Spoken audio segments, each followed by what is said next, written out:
Oi, pessoal. Meu nome é Cher, eu sou professora de português do terceiro ano D e a professora Gislaine dos outros terceiros e nós nos juntamos para fazer o material de vocês. No bimestre passado, lá no finalzinho, vocês viram um pouco sobre a primeira fase do modernismo no Brasil, como isso aconteceu e etc. Hoje nós vamos ver os autores.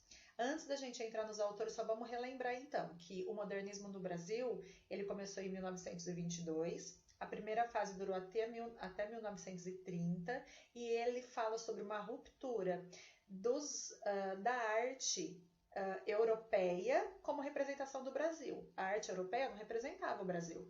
Então, esses jovens, eles se juntaram, eles se uniram, eles tinham suas teorias, os seus estudos, e dentro de todos aqueles conhecimentos que eles tinham, eles decidiram que eles iam renovar a arte no Brasil. E aí eles são os modernistas, tá bom? Então aqui eu coloquei só um pedacinho do contexto histórico, falando sobre as influências que eles tiveram, a maneira como eles trabalharam, falando um pouquinho sobre a Semana da Arte Moderna em 22. E eles queriam aquele equilíbrio artístico, eles queriam representar o país, eles queriam romper com aquele passado clássico, aquele passado acadêmico. O que é o passado clássico e acadêmico? Era aquilo que se estava fazendo na Europa ainda, falando sobre obras, e aí eles utilizavam aquelas famosas, né, claro, aquelas famosas obras gregas, aquelas estátuas perfeitas, aquelas pinturas que representavam de maneira perfeita as personagens, né, as pinturas que eles tinham, que eles faziam, e a gente vai falar muito aqui da língua também. Existiu uma ruptura muito grande entre a língua portuguesa formal e a língua portuguesa falada de verdade. E eles até falam sobre a língua portuguesa e a língua brasileira, tá? Então essas rupturas foram muito importantes para que o Brasil criasse a sua própria identidade dentro das artes, tá? E isso veio de lá da Semana da Arte Moderna, com uma crítica muito grande sobre essa parte de você ter a arte só como uma coisa acadêmica e formal. E isso acontece até hoje. Até hoje o Brasil é uma referência na arte disruptiva, né? Que é utilizar como arte a sua própria cultura e não culturas que vêm de fora. Então vamos lá. As características, vocês também já viram. O PDF vai ficar para vocês, tá, gente? Na verdade, a gente não vai fazer um PowerPoint, vou deixar um PDF com texto. A gente fala das características do nacionalismo crítico e ufanista. Então, é aquele orgulho e aquela procura de representação da sua cultura e não da cultura europeia. Isso vai quebrando muitos parâmetros, tá, gente? Muitos paradigmas. A gente pode pensar em várias coisas quando a gente fala da Europa naquela época e hoje. Uma delas, por exemplo, é o clima. O Brasil não tem o mesmo clima da Europa. Então, dentro de uma sociedade que trazia a moda, a música, a literatura, a arte de um outro. As pessoas iam estudar na Europa para se tornar advogados, médicos, etc. E a gente queria essa disruptura, a gente queria que o Brasil fosse reconhecido dentro da arte por si mesmo. E quando eu falo da arte aqui, eu vou falar de literatura, mas a gente também tem as artes plásticas e outros movimentos, tá bom? Valorização do cotidiano. Então vamos deixar de falar daqueles grandes heróis que lutavam grandes batalhas e vamos falar do pessoalzinho que está aqui na volta da gente. Vamos falar das coisas que acontecem no nosso dia a dia. O resgate das raízes culturais brasileiras, aquela mistura que é a mistura que nós temos hoje das culturas europeia, indígena e africana. Crítica à realidade brasileira. Não era tudo lindo. Nessa época a gente fala muito do trabalhador também, tá? Renovação da linguagem, vamos deixar de lado aquela linguagem super formal, super acadêmica e vamos usar essa linguagem do cotidiano que todo mundo fala. Oposição ao panasianismo e o academicismo, que são esses movimentos, né, artísticos da época e também a visão artística da época, que tudo tinha que ser de uma maneira acadêmica, uma maneira padrão e formal, tá? Experimentações estéticas, a gente vai ver muito isso na poesia e na arte plástica. Ironia, sarcasmo e irreverência, que é a maneira como muitos autores escolheram se comunicar nessa época. Caráter anárquico e destruidor. Vamos destruir o que é antigo e vamos reconstruir isso com coisas novas. Não vamos aceitar o que era feito antes, tá? e uso de versos livres e brancos, que a gente vai ter uma aula só sobre poesia, e a gente vai falar um pouquinho mais sobre isso. E aí a gente tem autores. Os primeiros autores que nós temos aqui, o primeiro deles é o Mário de Andrade, que ele era uma sumidade em vários assuntos. Ele atuou na música, folclore, antropologia, etnografia e psicologia. Ele era professor de piano também, de música, e ele era compositor.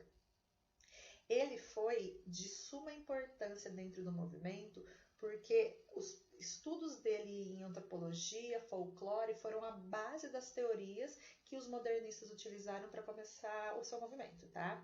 Então, vamos falar sobre o brasileiro? Então, vamos estudar o folclore do brasileiro, tá? E aí a gente tem uma representação muito grande dele em um dos seus livros, que é o Macunaíma. Vamos voltar um pouquinho aqui. Então, antes desse movimento, existe um livro escrito no Brasil com um índio brasileiro. Esse livro se chama O Guarani, é muito interessante. E quando vocês aprendem sobre história, movimentos sociais, etc., vocês conseguem ler esses livros com olhos diferentes. Então, o que era o Guarani? Era um livro que falava sobre um índio, que era o Peri, e esse índio era um herói. Ele era alto, ele era forte, ele era branco, igualzinho todos os índios brasileiros, só que não. Então, o que o Peri ele era? Ele era uma representação do herói europeu, das histórias gregas, lá do Hércules, etc., trazido e classificado como um índio. Então, vocês estão vendo como isso era uma coisa inexistente, mas era a única maneira que se sabia fazer arte naquele tempo. E aí vem o lindo do Mário Andrade e ele escreve Macunaíma. E ele tem uma representação muito diferente do Peri, do Guarani. Ele vai falar de um cara preguiçoso, que enrolava os outros, que não gostava de trabalhar. Era uma crítica ao brasileiro? Não, era uma crítica à literatura formal e europeia daquela época. Tá? E ele conseguiu escrever isso de uma maneira muito interessante porque ele conseguiu utilizar dados folclóricos, histórias, ele juntou várias coisas para conseguir escrever um livro que representasse um tipo de brasileiro que não era o brasileiro como a gente é, um povo trabalhador e tal, mas que era um brasileiro totalmente apartado e separado do que eles tentaram representar com o Peri lá no Guarani, tá? O Macunaíma é uma história, um livro maravilhoso, e eu discuti esses dias com uma aluna de letras e a gente estava falando sobre o Chico Bento, lá do Maurício de Souza, da Turma da Mônica, que ele parece muito o Macunaíma, tá? Ele é good vibes, tranquilão, quer tirar vantagem dos outros, etc. As características da sua... Aí ele tem a poesia dele também, deixa eu ver aqui nas minhas anotações. Ele faz muitas misturas de referências culturais, tá? E ele fala muito da liberdade dentro da poesia, então ele gosta dos versos livres, ele usa muito neologismo, gente. O neologismo é uma criação de novas palavras. Existem vários neologistas na literatura. Talvez o que a gente ouça falar mais quando a gente estuda inglês e português seja o Shakespeare, mas aqui no Brasil a gente tem o Guimarães Rosa, Coraçãozinho, que ele... O que uma palavra nova faz dentro da literatura? Ela mostra uma situação, um sentimento, uma maneira de ver o mundo que a gente não conseguia ver antes. Porque se não existe a palavra, não existe o sentimento, tá? A gente pode discutir isso depois. É também encontrada na obra o modo de falar do sertão, então ele vai utilizar a linguagem do brasileiro verdadeiro e não do brasileiro inventado, esqueci a palavra, deixa eu pensar.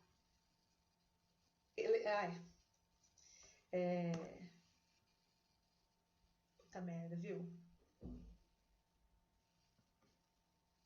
Então, ele vai usar a linguagem do sertão, ele vai falar como as pessoas falam, e não daquela maneira idealizada que nós provavelmente, os índios brasileiros falavam português perfeito, igual os índios de Portugal. Não, né, gente? Então, vamos pensar na regionalidade das coisas. E foi o que ele fez, tá? Vamos lá. E aqui a gente tem um textinho dele, eu vou deixar para vocês no PDF, eu não vou lê-lo, ele é longo. A gente tem o Oswald de Andrade, que ele era muito envolvido em política também, mas ele via a política através de uma posição muito privilegiada, porque ele tinha dinheiro, tá? Então ele poderia falar sobre o comunismo, por exemplo, ele fez parte do Partido Comunista, que é muito legal, ou a filosofia comunista não é o que se aparece na mídia, não é aquelas frasinhas de fake news, tá? Vão procurar saber. Não dá muito certo porque a natureza humana não deixa, mas o comunismo só fala de repartir as coisas, de todo mundo ter o mesmo, tá? Não tem nada de horrível, nem de sequestrar criancinha. Mas tudo bem. Aqui, ele casou-se, né, com a Tarsila do Amaral, e depois com a Pagu. E aqui a gente tem um pedacinho dele falando sobre como ele era crítico da burguesia, como ele era crítico das pessoas intelectuais que se achavam intelectuais da época, tá? Tanto é que hoje a gente consegue ter uma visão muito diferente do que é ser um intelectual. Porque, por causa do movimento modernista, hoje você precisa reconhecer a sua própria cultura antes de você poder criticá-la. Então, quando a gente fala, por exemplo, de variação linguística, preconceito linguístico, a maneira como você fala, ela não pode ser ser considerada errada, tá? Acho que a Gislene falou disso no outro vídeo também. Só que existe uma maneira formal, que é a maneira como nós explicamos para vocês. Quando vocês conhecem a formal, vocês podem modificá-la, distorcê-la, etc, tá? Então aqui ele tem o Manifesto Poesia Pau Brasil, que ele fala uma coisa muito interessante. Vamos parar de consumir arte europeia, vamos fazer a nossa arte e exportar ela para outros lugares. Vamos mostrar o que o Brasil veio fazer. E aí ele tem o Manifesto Antropofágico, que ele fala que nós devemos juntar a arte europeia, a cultura indígena, a cultura africana e fazer a própria arte do Brasil. Então, vem como ele é nacionalista, tá? É bem legal. E ele era um defensor da valorização da origem, tá? Da origem cultural. E ele não queria apagar isso, igual tanta gente quis apagar e até hoje muita gente quer apagar essa nossa origem cultural. E aí a gente faz críticas, ouve críticas sobre a religião dos outros, por exemplo, o candomblé. A gente ouve críticas sobre a dança, como o samba, sobre a comida. E essas críticas, elas diminuem a cultura brasileira. Vocês têm que entender esses movimentos, essas religiões, tudo isso, e não criticar. Depois que você entende, você não critica, porque aí você vê que aquilo faz parte daquela época, daquela cultura e daquele momento, tá? Vamos lá. E aqui, esse eu vou ler que é pequenininho e é muito legal. Pronominais. Dê-me um cigarro, diz a gramática do professor e do aluno, e do mulato sabido, mas o bom negro e o bom branco da nação brasileira dizem todos os dias: deixa disso, camarada, me dá um cigarro.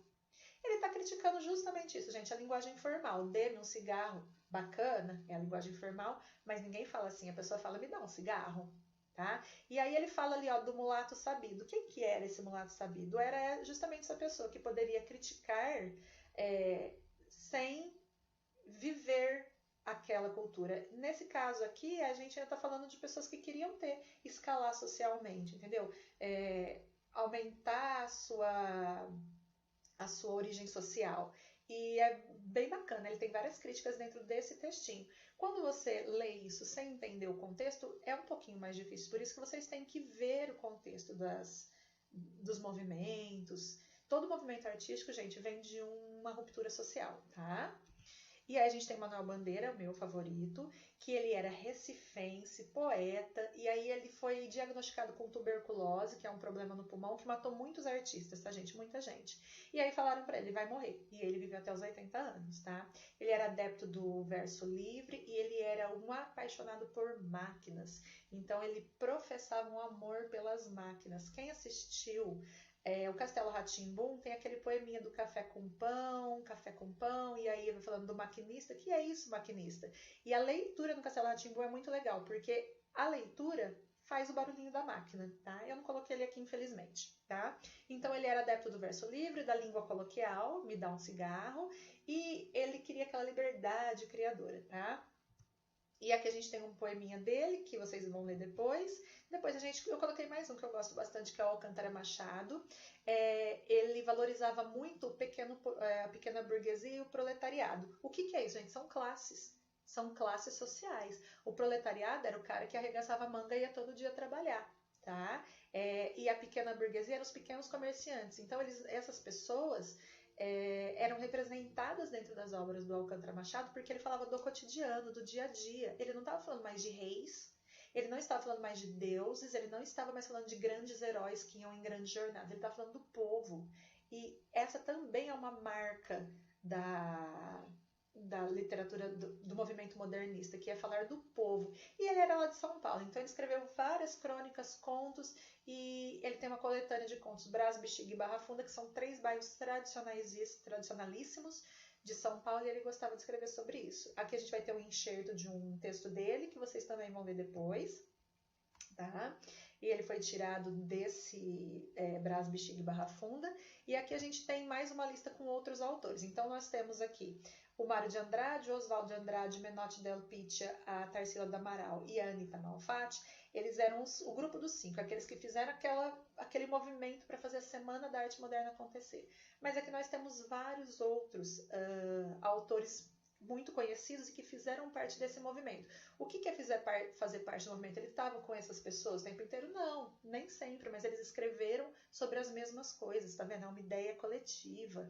Então aqui a gente tem o Graça Aranha, que escreveu Canaã, deixa eu ver, o Plínio Salgado, O Estrangeiro, que foi publicado em 1926. É uma visão muito interessante, tá? Vamos ver quem mais. Heitor Villa-Lobos, que ele era compositor, tá? O Villa-Lobos, gente. Villa-Lobos. Se vocês não ouviram, vão procurar. Então ele era assim o ápice da música nessa época, tá? De Cavalcante, pintor maravilhoso, procura ali no Google. E aqui nós temos esse apanhado para que vocês continuem, que a gente vai ver depois a segunda fase e vamos estudar a poesia e a prosa, tá? Então por hoje é isso, até mais.